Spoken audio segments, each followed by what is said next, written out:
Olá, boa noite. Boa noite. Chamado à Justiça Climática e à Casa Comum. Coletiva de imprensa no Vaticano reúne bispos de várias partes do mundo. Cardeais da África, Ásia e América Latina pedem ação concreta contra modelo econômico predatório. CNBB realiza reunião do Conselho Permanente em Brasília. Bispos reforçam missão evangelizadora e compromisso com a ecologia integral. Transporte público em Minas Gerais. Julho começa com aumento na tarifa de metrô na capital mineira. Obra construída com o apoio de sócios e benfeitores fortalece missão da Canção Nova. Evangelização e serviço à vida. Fundação João Paulo II completa 43 anos. O Canção Nova Notícias está começando. Informação com verdade, fé e compromisso.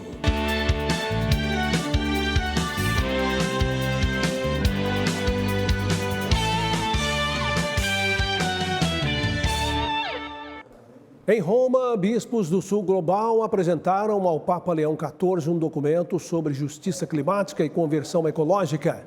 O texto é fruto de um caminho sinodal entre igrejas da África, da Ásia e das Américas, que alertam que não há justiça climática sem mudança de mentalidade e de modelo econômico. No encontro com os jornalistas, o presidente da CNBB CELAM, cardeal Jaime Spengler, explicou que o documento não é um gesto isolado, mas fruto de um processo sinodal, de discernimento espiritual e comunitário entre as igrejas irmãs do Sul Global, compostas pela África, Ásia e América Latina e Caribe. O documento, contém os principais pontos de defesa, propostas e denúncias feitas pela Igreja, de acordo com o magistério do Papa Francisco e do Papa Leão XIV, em relação à crise climática e às questões que estão sendo discutidas na COP30. Sua mensagem do documento é clara.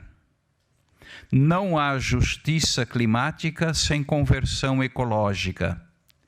E não há conversão ecológica sem resistência a falsas soluções. O cardeal brasileiro alertou para problemas que precisam de soluções rápidas, como o mascaramento de interesses escondidos em nomes como capitalismo verde e economia de transição, que perpetuam lógicas extrativistas e tecnocráticas.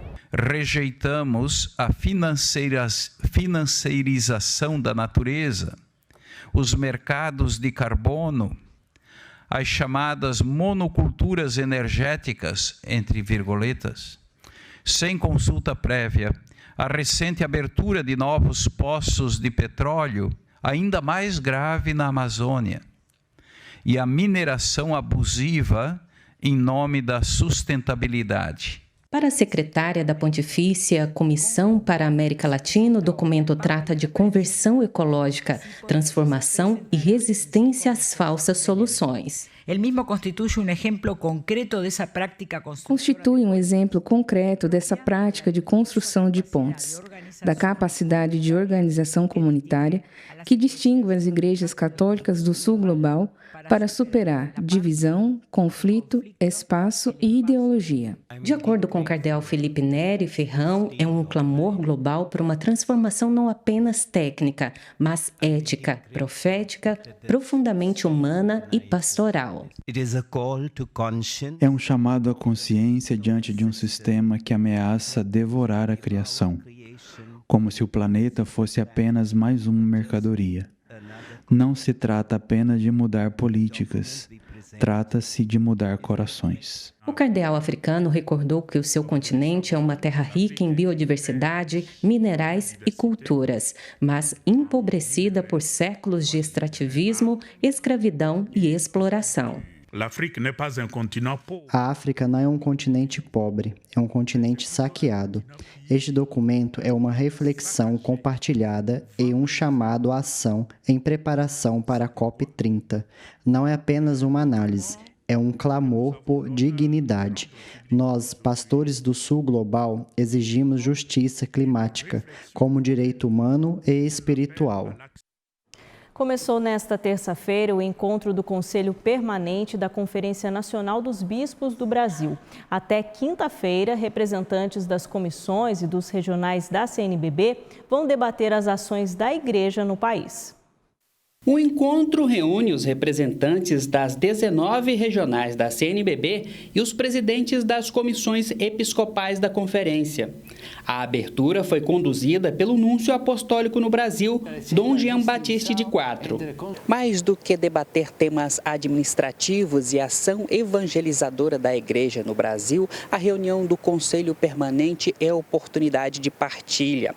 A união das mais diferentes realidades da Igreja no Brasil tem objetivo comum: levar o Evangelho aos mais distantes lugares do país. Nós dedicamos boa parte da reunião a escutar cada presidente trazendo a realidade do seu regional. Isso nos faz ter uma visão bastante ampla, panorâmica, global, sobre a ação evangelizadora da Igreja no Brasil. Emergem aí coisas muito bonitas que estão acontecendo nas dioceses, nos regionais, também os desafios e, sobretudo, esse sentido de somos uma igreja. Entre os assuntos debatidos também estiveram os avanços da Assembleia Geral do CELAM, as diretrizes gerais da ação evangelizadora, o Congresso Eucarístico Nacional e a campanha da Fraternidade de 2026, que terá como tema Fraternidade e Moradia. Nós estamos preparando a campanha da Fraternidade de 2026, que eu insisto, é uma campanha da fraternidade, em favor da fraternidade, olhando para aquele que não tem moradia como nosso irmão. Os bispos também apresentaram um documento com a visão da Igreja Católica do Sul Global sobre a Conferência do Clima, a COP30, que será realizada no Brasil. O texto foi entregue ao Papa Leão XIV pelo presidente da CNBB, Cardeal Jaime Spengler. Não basta só a gente falar da ecologia integral, defender, é preciso saber de que lado nós estamos no sentido da perspectiva, né? da narrativa, no discurso. É aquilo que eu disse antes, infelizmente há contradições que colocam a palavra sustentável, verde, em projetos que são altamente destrutivos do meio ambiente. O sonho de evangelizar com mais alcance e agilidade está ganhando forma. Pois é, em breve a Canção Nova contará com um novo centro de distribuição no interior de São Paulo, fruto do trabalho de muitas mãos e da generosidade de milhares de corações. Mãos que colaboraram para o andamento dessa obra, que tem 219 mil metros quadrados. A estrutura representa um novo tempo para a missão iniciada por Padre Jonas Abib. Construído por meio da ajuda dos sócios e benfeitores, este será um novo espaço de distribuição dos produtos de evangelização Canção Nova. O objetivo da construção desse galpão é trazer de volta a operação logística para a Cachoeira Paulista. Aí você vai me perguntar, mas o que isso vai impactar diretamente? Vai impactar que a Canção Nova vai ter maior controle sobre a operação logística, vai conseguir atender os seus clientes finais com maior agilidade. A loja é a extensão do departamento de audiovisuais da Canção Nova, conhecido como Davi. E quem visita não sai de mãos vazias. Não tem como você não ter alguma coisa na sua casa ou presentear alguém com os produtos do Davi. Acho que tudo aqui evangeliza. Às vezes você não precisa falar nada. Só de você levar aquela lembrancinha da pessoa estar usando, quer seja um terço, uma medalhinha, ela já está evangelizando. Além da eficiência no trabalho, a instalação do Centro de Distribuição Padre Jonas Abib, em Cachoeira Paulista, deve gerar benefícios econômicos. Todos os nossos modelos de venda são modelos de venda digital. Então, obviamente, tudo que é vendido tem que ter uma parte física por trás, que é a operação logística. Ele trazendo para cá, voltando para cá, a gente vai ter mais velocidade na entrega, uma redução de custo, que o custo operacional aqui vai ser muito inferior ao que a gente paga hoje. E, obviamente, esse custo será repassado para os produtos, então fica mais acessível para as pessoas que compram da gente. E é uma estratégia que está sob nosso domínio, que a logística hoje é extremamente estratégica para o e-commerce. E a geração de emprego para o município, que também é um lado social, que a Fundação se preocupa com isso. A Advocacia Geral da União recorreu ao Supremo Tribunal Federal para defender a validade do decreto que aumentou as alíquotas do IOF. O governo contesta a decisão do Congresso Nacional que suspendeu a medida. Em Brasília, a repórter Aline Campelo tem as informações sobre isso. Boa noite, Aline. Uma ótima noite, Fernanda, para você e para todos que nos acompanham. Bem, a decisão de acionar o STF partiu do presidente Lula, que solicitou à AGU a elaboração de recursos necessários para tentar restabelecer o decreto que elevou as alíquotas do IOF. Para a gente entender melhor o papel desse imposto e os impactos dessa alíquota, eu converso com a jurista Carolina Siebra. Muito obrigada pela presença, doutora Carolina. Qual que é a chance do governo reverter essa decisão aqui no STF? Então, a decisão do Congresso Nacional, ela está dentro da legalidade dos parâmetros do artigo 49, inciso 5 da Constituição Federal, porque não cabe ao Poder Executivo elevar um tributo que, no nosso entendimento, no entendimento jurídico, ele é um tributo extrafiscal. O tributo extrafiscal, ele existe para regular a economia e não em caráter arrecadatório. Eu acredito que, dentro da legalidade da Constituição, o que aconteceu no Congresso Nacional deve ser confirmado pelo STF. Agora, doutora, um embate como esse, embate judicial envolvendo tributos, pode gerar algum tipo de insegurança jurídica? Sim, claro, não só para a sociedade, como também para os investidores que vêm de fora. Até porque a gente tem a Constituição Federal que fala ali sobre os nossos tributos, inclusive sobre essa extrafiscalidade. E aí, quando a gente tem um embate onde se passa por cima das esferas dos poderes e eles não estão mais harmônicos, isso causa uma grande insegurança jurídica. Se o IOF voltar a ser regulamentado como o governo Lula quer, ele teria que cumprir todos os princípios ali do direito tributário, que seria o princípio da anualidade, o princípio de toda arrecadatório ali. E não é o que vai acontecer por conta que a gente tem visto que o IOF está sendo usado para fins arrecadatórios. Muito obrigada pela contribuição, doutora Carolina. Bem, eu volto daqui a pouco com outras informações de Brasília. Fernanda. Obrigada, Aline, pelas informações. Até daqui a pouco, então. O mês de julho começou com o reajuste na tarifa do metrô em Minas Gerais. Com o novo valor, o meio de transporte da região metropolitana de Belo Horizonte se torna o segundo mais caro do país. R$ 5,80. Esse é o novo valor que o usuário do metrô da região metropolitana de Belo Horizonte vai ter que pagar.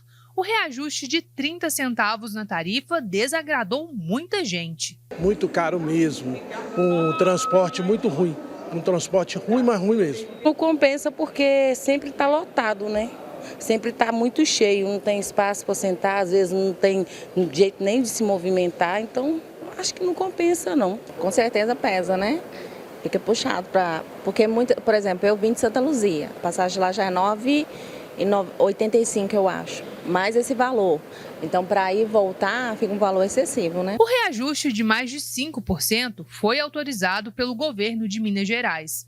A justificativa é a correção inflacionária dos últimos 12 meses, prevista no contrato de concessão. Com a nova tarifa, o metrô da região metropolitana de Belo Horizonte se torna o segundo mais caro do país, ficando atrás apenas do Rio de Janeiro, que custa R$ 7,90. Só que lá, o sistema possui cerca de 50 quilômetros de extensão. E aqui, apenas 28. Essa extensão é a segunda menor do país, maior apenas que a de Teresina, no Piauí, com pouco mais de 13 quilômetros. Deveria ir mais longe, né? Porque a passagem é muito cara, né? Ainda mais para quem mora longe, tem que pegar 2 ônibus, né?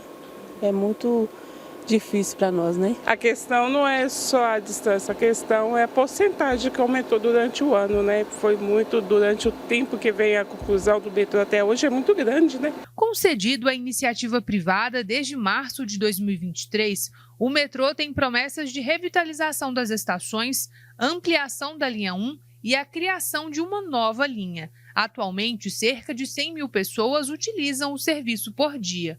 Com a expansão, a expectativa é dobrar esse número, passando de 210 mil passageiros diários. Fico me questionando até que ponto que vai melhorar de verdade para compensar esse valor.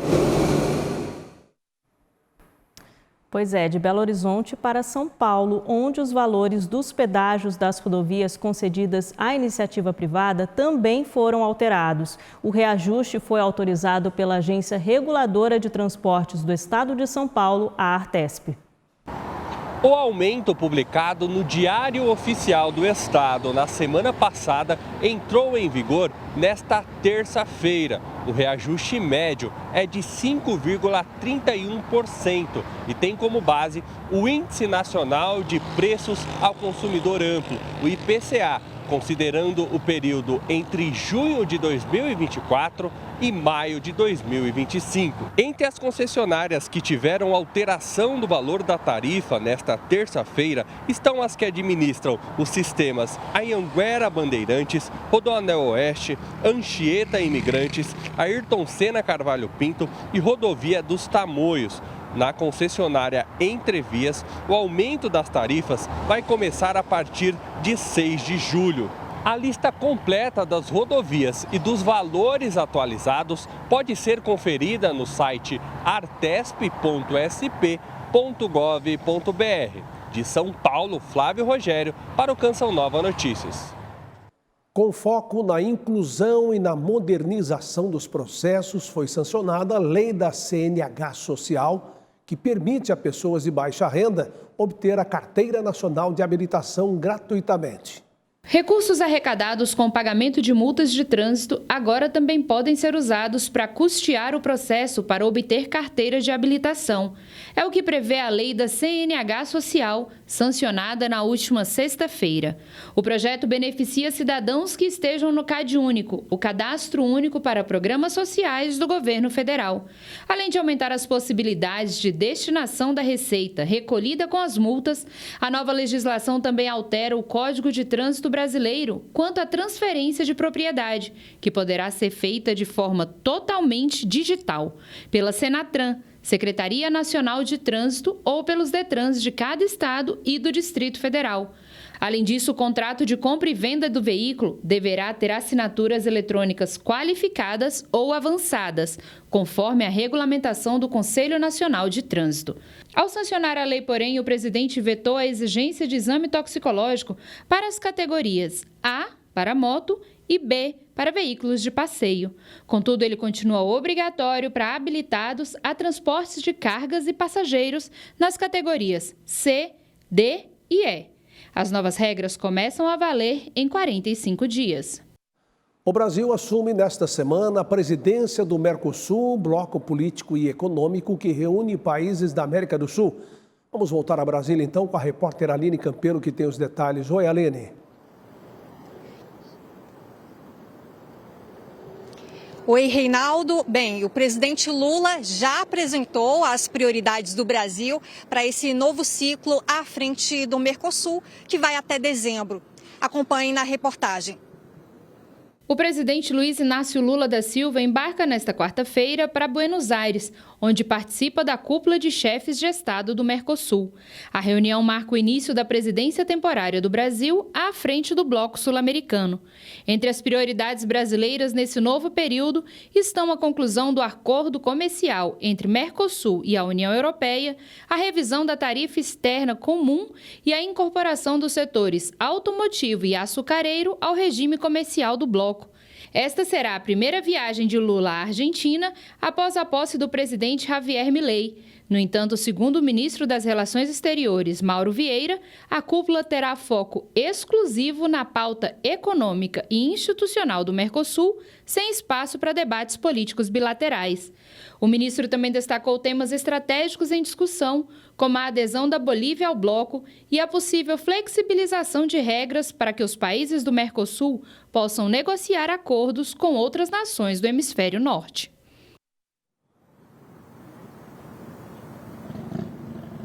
O presidente Lula embarca amanhã para a reunião de cúpula do Mercosul. O retorno está previsto para quinta-feira, com compromissos no Palácio do Planalto. No fim da semana, ele segue para o Rio de Janeiro, onde participará da cúpula do BRICS 2025, que reúne líderes do Brasil, Rússia, China, Índia, África do Sul e outros novos integrantes do grupo. Essas são as informações de hoje aqui da Capital Federal. Amanhã seguimos acompanhando as votações e decisões que movimentam a política nacional. Reinaldo. Muito obrigado. Boa noite para você, Aline. Furacão no México, neve na Argentina e onda de calor na Europa. Confira os destaques climáticos desta terça-feira no mundo. No México, o Instituto de Pesquisa Atmosférica mostra imagens capturadas no momento em que o olho do furacão Flossie começou a se formar na noite desta segunda-feira. As imagens são da costa sudoeste do país, com ventos de 175 km por hora. Na Argentina, uma onda polar mudou a rotina da capital Buenos Aires. As temperaturas caíram para menos 1 grau no dia mais frio da semana. A camada fina de gelo cobriu carros e jardins. Também há registros de neve em várias províncias. Na Europa, o fenômeno é outro. A onda de calor afeta vários países no continente. Na Itália, moradores de Turim buscam as fontes públicas para aliviar o calorão que chegou perto dos 40 graus. Na França, 16 departamentos estão no nível mais elevado de alerta para o segundo dia de temperaturas mais altas da história, com 68 graus de sensação térmica. Em Paris, o último andar da Torre Eiffel ficou fechado. A Europa é apontada como o continente que mais aquece no mundo. E haja gelo para amenizar o drama dos ursos polares no zoológico de Praga, que hoje registrou 37 graus na Espanha. Pois é, e 2024 foi o ano mais quente desde o final do século XIX, de acordo com a Agência do Clima Europeia. As mudanças climáticas e os efeitos do aquecimento global estão cada vez mais presentes em nossos dias. O aumento da temperatura da Terra é observado desde o período pré-industrial, provocado pela queima de combustíveis fósseis, como o carvão e derivados do petróleo. É o chamado aquecimento global. Para o cientista do clima, Eric Fischer, ondas de calor, secas e chuvas torrenciais já aconteciam há centenas de anos, mas hoje estão mais frequentes, e isso tem a ver com o aquecimento global. As alterações na temperatura e no clima incluem o aquecimento global, mas não se limitam a ele. Ao falar de mudanças climáticas, os cientistas se referem também à elevação do nível do mar, redução das geleiras nas montanhas e nos polos, mudanças no comportamento da flora e da fauna. De acordo com o meteorologista, todos os extremos climáticos observados ocorrem com oceanos mais quentes e uma atmosfera que transporta mais umidade. E isso contribui para ondas de calor mais intensas, chuvas torrenciais e, ao mesmo tempo, para extrair mais umidade da vegetação e da superfície, o que pode provocar secas mais intensas. As temperaturas do mundo em 2024 ficaram 1,5 graus acima da média desde o fim do século XIX, pela primeira vez. Para os cientistas, essa tendência continuará se o mundo continuar queimando combustíveis fósseis. Em novembro, Belém do Pará vai sediar a COP30. No encontro sobre o clima, o Brasil quer ser protagonista na transição energética, na preservação da Amazônia e no financiamento climático. Os extremos do clima mostram ser cada vez mais urgentes esforços que reduzam o aquecimento global.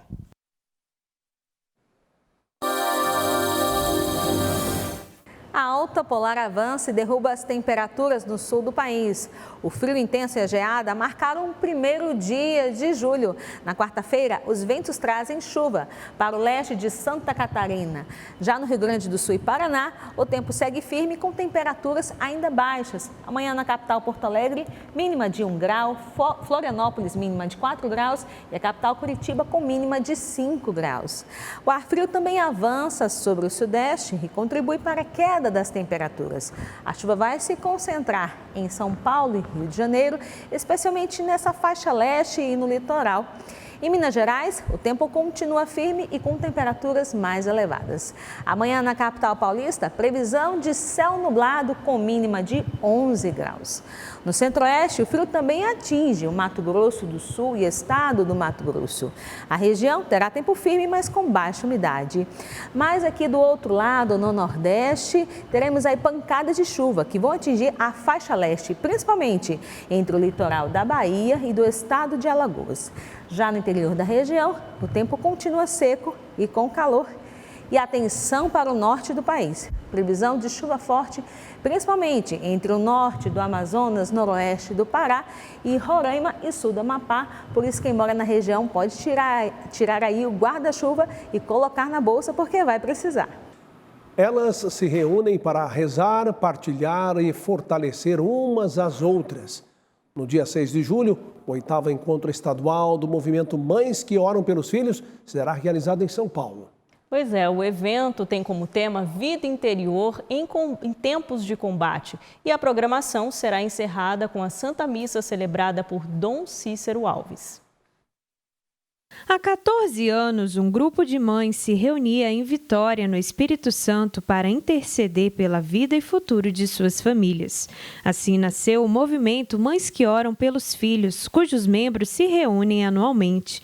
Em 2025, o encontro vai acontecer na Expo Católica, em São Paulo. É o momento para as mães virem, se fortalecerem, para elas entrarem no nosso ano, né? O ano que a gente vive dentro do movimento, que esse ano é o ano da oração. Então as mães vêm, nós temos todas as pregações, momento de adoração, a Santa Missa, para que a gente possa estar em unidade com o movimento, né? Assim como todos os estados e também com o nacional. O evento terá início às 7h45 da manhã e vai se encerrar às 4 horas da tarde, com a Santa Missa, presidida pelo Bispo Auxiliar da Região Episcopal Belém da Arquidiocese de São Paulo, Dom Cícero Alves. Também estarão presentes, entre os vários pregadores, o vice-presidente da Canção Nova, Padre Donizete Heleno, e Salete Ferreira, membro da comunidade. A proposta é promover um ambiente de partilha, orações e animação a partir do tema Vida Interior em Tempos de Combate. Nós vamos adentrar, né, a viver todo o castelo interior, assim como nós já vivemos no outro ano da oração que nós tivemos, mas agora vamos aprofundar mais. Então, que a gente possa viver cada cômodo que a gente vai entrar da casa, dessa casa interior, que a gente possa esvaziar daquilo que a gente tem no mundo e deixar só aquilo que é de Deus dentro de cada uma de nós. A expectativa é que 1.500 mães participem do encontro neste início de julho. As inscrições podem ser feitas no site expocatólica.com.br. A missão de evangelizar, sonhada por Monsenhor Jonas Abib, se concretizou na Fundação João Paulo II, que completa 43 anos de história. Uma trajetória marcada pela fé, pela comunicação e o serviço ao próximo. Céu, a terra. No começo havia terra, um sonho e uma promessa. Paulo viu as primeiras árvores serem plantadas e hoje são sombras e memória. Como essas raízes, ele também cresceu aqui. Porque a gente viu desde o início, viu fazer tudo aqui, né? Então, para mim, aqui tem um quarto guardado no meu coração. Há 35 anos, viu brotar as paredes, vozes e os corredores da missão. Trabalhou com amor e colheu dignidade. A Fundação João Paulo II alimentou sua casa e fortaleceu sua fé. Hoje, mesmo aposentado, Paulo segue por aqui. No início, na época que eu entrei aqui, eu tinha meu filho que estava com 2 anos e a minha filha estava com 1 aninho de idade, quando eu entrei aqui. E hoje eles têm? Hoje, graças a Deus, hoje já sou avô. Já. Quase 3 décadas registrando a fé em movimento. José Aparecido, Zezão, é testemunho ocular de um povo que reza, canta e celebra. Seus olhos atrás da lente eternizaram acampamentos, missas, histórias de salvação. Aqui mesmo eu casei, aqui mesmo construí minha família, que tem um filho hoje com 27 anos. E aqui na Canção Nova que eu educo a minha família. Né? Criada para manter o sistema de comunicação, a Fundação João Paulo II também assumiu a missão social, com projetos de inclusão, educação e assistência à saúde. Nós louvamos a Deus, invocamos, da parte de Deus toda a bênção para que a Fundação cumpra com fidelidade essa herança carismática deixada pelo Padre Jonas. Para coroar a data, a primeira ação oficial do dia foi a Santa Missa em ação de graças pela vida dos mais de 1.800 colaboradores e 530 mil sócios evangelizadores que sustentam este ideal. Comunidade de missão. Como dizia Padre Jonas, uma companhia de pesca. Na comunicação, na assistência e na formação humana e espiritual, a Fundação João Paulo II é presença de Deus em obras físicas. de uma fé que educa e acolhe para anunciar o Evangelho com ousadia e caridade. Sejam fiéis a esta missão, nos ajudem a cumprir a nossa missão. Somos os braços, o coração e o rosto do Senhor. Padre Jonas Abib.